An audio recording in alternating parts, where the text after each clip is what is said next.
Assalamualaikum warahmatullahi wabarakatuh. Selamat pagi, selamat siang, selamat sore, atau selamat malam untuk teman-teman semuanya. Apa kabar teman-teman hari ini? Semoga kita semua selalu dalam keadaan yang baik, sehat, dan tentunya bahagia. Berjumpa kembali bersama saya, Adit. Ya, teman-teman pasti tahu kalau berjumpa dengan Adit berarti kita semua akan kembali belajar matematika. Ya, pada kesempatan kali ini Adit kembali akan menemani teman-teman semua untuk belajar matematika di kelas 5. Materi yang akan kita pelajari hari ini adalah penyajian data dalam bentuk diagram batang. Apa itu diagram batang dan bagaimana cara menyajikan data dalam bentuk diagram batang? Jangan lupa tonton video ini sampai selesai agar teman-teman jadi tambah pengetahuan, ilmu, dan informasi yang berguna. Tapi ingat, sebelum kita memulai membahas materi, mari kita awali terlebih dahulu dengan berdoa. Tentunya agar kita diberikan kelancaran selama proses pembelajaran dan diberikan ilmu yang bermanfaat sebagai bekal masa depan kita. Berdoa, mulai. Berdoa selesai.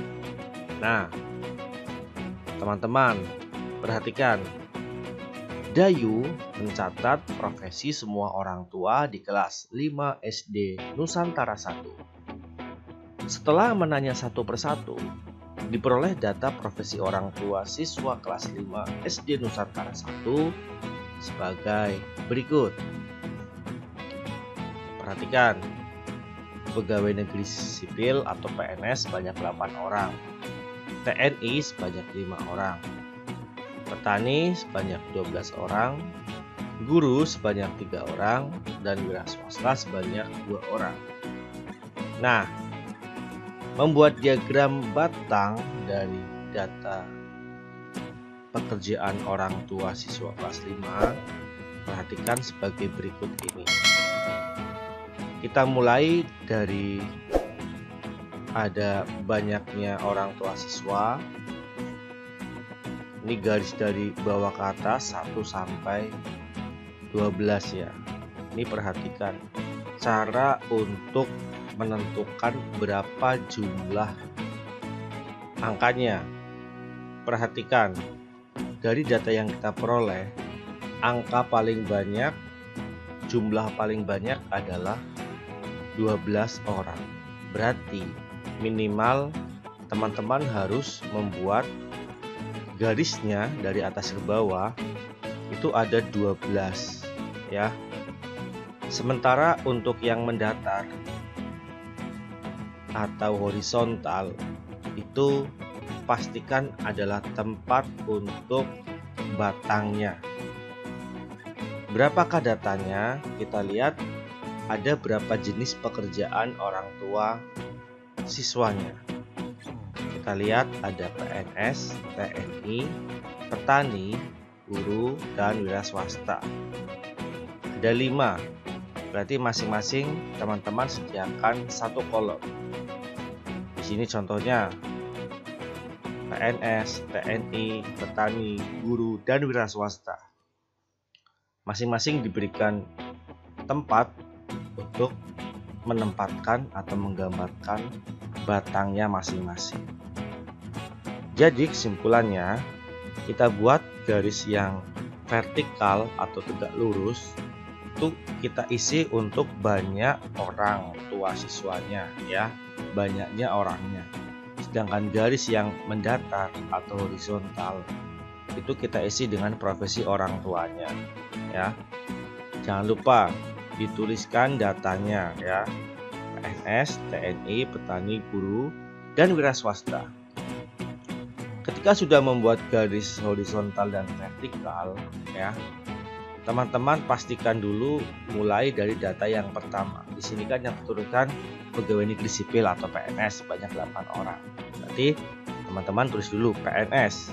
Jumlahnya kan 8 orang. Teman-teman itu gambar batang, ya, itu paskan atau sesuaikan dengan jumlah banyak orang tua siswa yang sesuai datanya. Di sini kan 8, berarti harus 8 juga.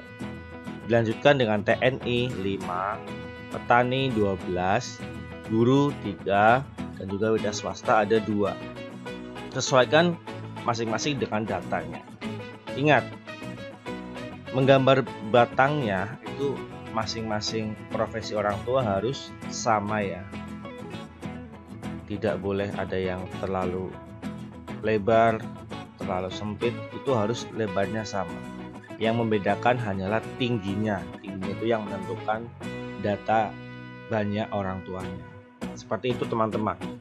Untuk lebih mempermudah, perhatikan contoh berikutnya lagi. Ini ada tabel nilai ulangan matematika siswa kelas 6, ya. Ada nilai 4, banyaknya 2 siswa, nilai 5, banyaknya 6 siswa, sampai nilai yang 10, banyaknya 2 siswa. Diagram batangnya sebagai berikut. Kita mulai buat 2 garis. Ingat, garis yang tegak lurus dari bawah ke atas dan juga garis yang mendatar, ya, atau horizontal. Garis yang tegak lurus seperti biasa isinya banyak siswa. Kita lihat banyak siswa yang paling banyak adalah 9. Berarti minimal kita tulis 9. Akan lebih baik kita tambahkan 1 berarti 10. Tidak masalah, ya. Karena sebagai tempat nanti batang yang paling tinggi, ya, 9. Dan garis yang mendatar kita tulis nilai. Ingat, harus diberikan keterangan nilai, ya.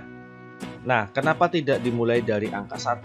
Perhatikan, karena data yang ada, nilai terendah adalah 4, nilai tertinggi adalah 10, dan jumlah nilainya, ya, itu ada 4 sampai dengan 10, 7 nilai, ya. Jadi teman-teman mulai dari yang paling rendah sampai yang paling tinggi, 4 sampai dengan 10.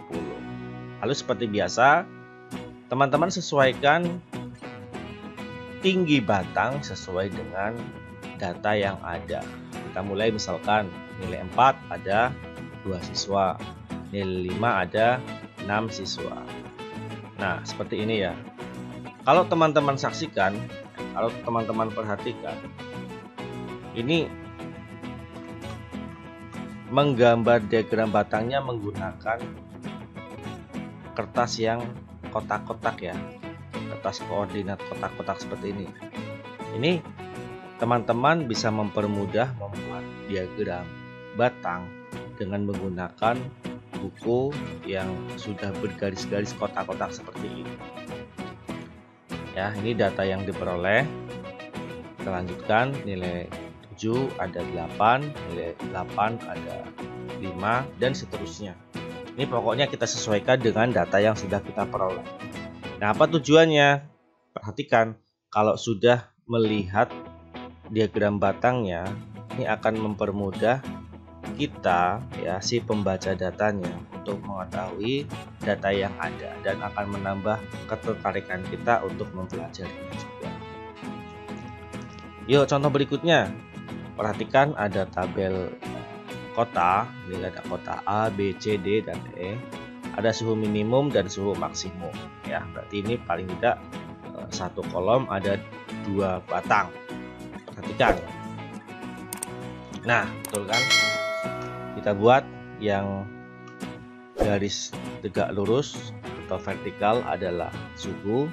Kita mulai dari 10 yang paling rendah dan 40 yang paling tinggi. Sebenarnya yang paling tingginya adalah 35, tapi seperti biasa, ingat, ya, berarti kalau yang paling tinggi itu 35, kita minimal buat 35. Tapi tidak salah juga kita tambahkan satu kolom berarti 40 gitu, ya. Biar apa? Tampilannya lebih rapi. Terus yang garis horizontal mendatar itu nama kotanya. Nah, masing-masing kolom nama kota berarti kan ada 5, A, B, C, D, dan E. Tapi masing-masing kolom terdapat 2 batang. Nanti kita sesuaikan jumlah kolomnya ya. Kita sesuaikan jarak antara yang mendatar A, B, C, D, dan E. Pastikan bisa memuat 2 buah diagram batang. Nah, masing-masing kotak A kan terdapat 2 buah data. Suhu minimumnya itu adalah 15 derajat, suhu maksimumnya adalah 30. Kita sesuaikan. Kita buat gambar dulu ya teman-teman. Misalkan kita sepakati, kita beri tanda hijau artinya suhu minimum, biru itu artinya suhu maksimum. Setelah itu kita sesuaikan datanya ya. Kotak B suhu minimumnya 20, suhu maksimum 35. Sampai dengan kotak E suhu minimum 20, suhu maksimum 35. Nah, sekarang membaca diagram batang. Perhatikan diagram batang di samping data golongan darah siswa SD Nusantara. Perhatikan, berapa siswa yang memiliki golongan darah A? Perhatikan di kolom A, golongan darah. Kita lihat tinggi batang pada batang A adalah 6. Berarti ada 6 siswa. Berapa siswa yang memiliki golongan darah B? Perhatikan tinggi batangnya di angka 8, berarti ada 8 siswa. Berapa siswa yang memiliki golongan darah AB? Golongan darah AB sesuai diagram batang tingginya di 12, berarti 12 orang siswa. Berapa siswa yang memiliki golongan darah O? Ada 4 siswa. Nah, terus golongan darah yang paling banyak dimiliki siswa adalah, lihat yang paling tinggi, berarti 12, berarti keterangannya adalah golongan darah AB. Pertanyaan terakhir, berapa banyak siswa yang ada pada diagram batang di atas? Tinggal kita jumlahkan ya. Yang memiliki golongan darah A ditambah B ditambah AB ditambah O. Jumlahnya ada 30 siswa. Nah, teman-teman, tidak terasa pembelajaran pada kesempatan kali ini telah selesai. Semoga bermanfaat. Jangan lupa tetap semangat dalam belajar. Pelajari hal-hal baru yang teman-teman sukai untuk bekal ilmu masa depan yang gemilang. Sekian dari Adit, semoga bermanfaat. Sampai jumpa lagi di pembelajaran matematika selanjutnya. Wassalamualaikum warahmatullahi wabarakatuh.